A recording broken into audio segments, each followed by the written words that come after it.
दोस्तों उपचुनाव होने वाले हैं और उसको लेकर बहुत तैयारियां हो रही है क्योंकि पहली बार ऐसा होगा कि बीएसपी उपचुनाव में अपने कैंडिडेट उतार रही है। नमस्कार, जय भीम, जय संविधान। दोस्तों मैं हूं आपकी दोस्त शैला और आप देख रहे हैं शैला नाहिद ऑफिशियल।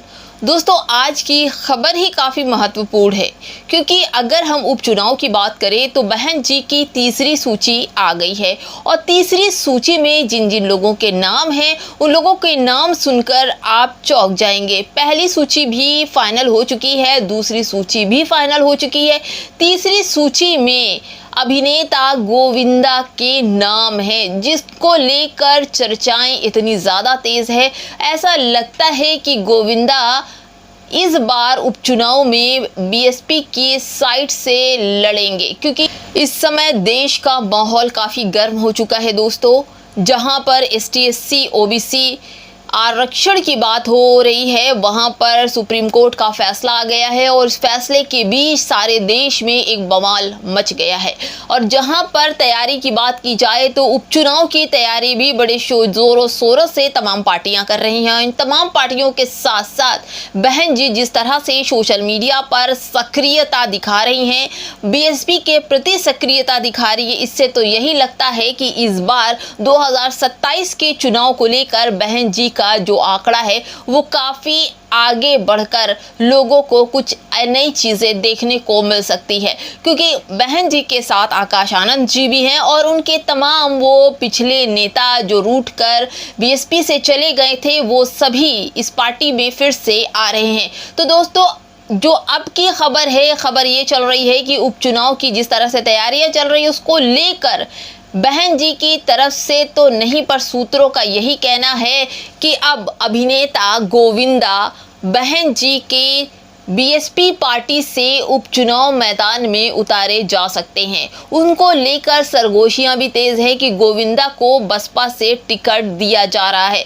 इसको लेकर सूत्र भी काफ़ी पुख्ता सबूत के साथ पेश कर रहे हैं कि गोविंदा को उपचुनाव में जिताया जा रहा है, उनको उम्मीदवार घोषित कर दिया गया है। जबकि बसपा की तीसरी सूची में गोविंदा का नाम है। पहली सूची आ चुकी है, दूसरी का भी नाम सबका फिक्स हो चुका है, तीसरी सूची में गोविंदा के नाम की घोषणा भी हो जाएगी जल्दी ही क्योंकि सूत्र बताते हैं कि जल्द ही गोविंदा को उपचुनाव के लिए नाम दिया जाएगा।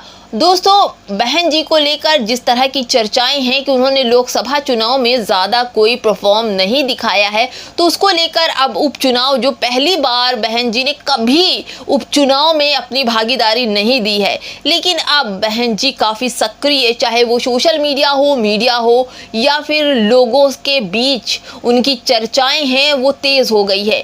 अब उपचुनाव बहन जी बड़े ही खूबी से अपने कैंडिडेट उतार रही हैं और लोगों को चुन के उतार रही हैं जो लोग बीएसपी को कामयाबी दिलाने के लिए अग्रसर हैं। लगता है कि वो बीएसपी के लिए ही बने हैं, इसलिए बहन जी उन तमाम लोगों को उपचुनाव के लिए उतार रही हैं। जबकि उन्होंने इस सेक्टर को 10 सीटों के लिए जो चुनाव होने हैं उपचुनाव में उसमें 6 सेक्टर बांट दिए हैं और हर सेक्टर पर अपने जो कार्यकर्ता हैं, जो स्टार प्रचारक हैं, उन सब को उतार दिया है। उपचुनाव की एक एक सीट किसी और के खाते में न जाए ऐसी मेहनत करी जा रही है। दोस्तों साथ साथ आकाश आनंद जी को भी ये परमिशन मिल गई है कि वो जिस सीट पर इलेक्शन होने हैं वहाँ पहुँचकर अपनी रैलियाँ करें और भाषण से तमाम उन युवाओं को संबोधित करें जो बीएसपी की तरफ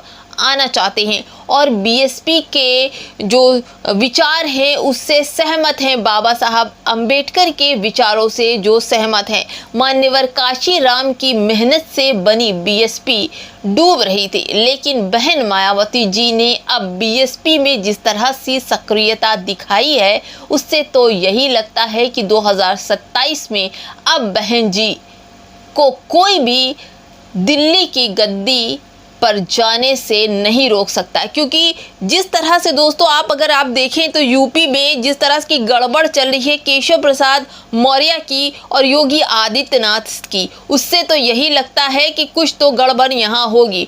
उधर आप अगर केंद्र में देखेंगे तो नरेंद्र मोदी की सरकार एनडीए की बैसाखी पर विराजमान है। कभी भी ये बैसाखी टूट सकती है क्योंकि बैसाखी का कोई सहारा नहीं है। और रही बात अब जब आरक्षण की एसटी एससी ओबीसी आरक्षण खत्म और बराबरी बांटने की बात करी जा रही है, तो आखिर इन जजों को, इन सुप्रीम कोर्ट को किसने प्रेशर दे दिया? और अब सरकार जल्दी ही अध्यादेश लेकर आएगी, क्योंकि लगता है कि सरकार को अगर ये अध्यादेश नहीं लाई तो देश में एसटी एसटी एक्ट को लेकर, आरक्षण को लेकर जो बवालबाजी चल रही है, इसमें सभी समुदाय के लोगों को खड़ा होना चाहिए, चाहे वो शोषित, दलित, शोषित, वंचित हो या फिर मुसलमान श्रेणी का हो।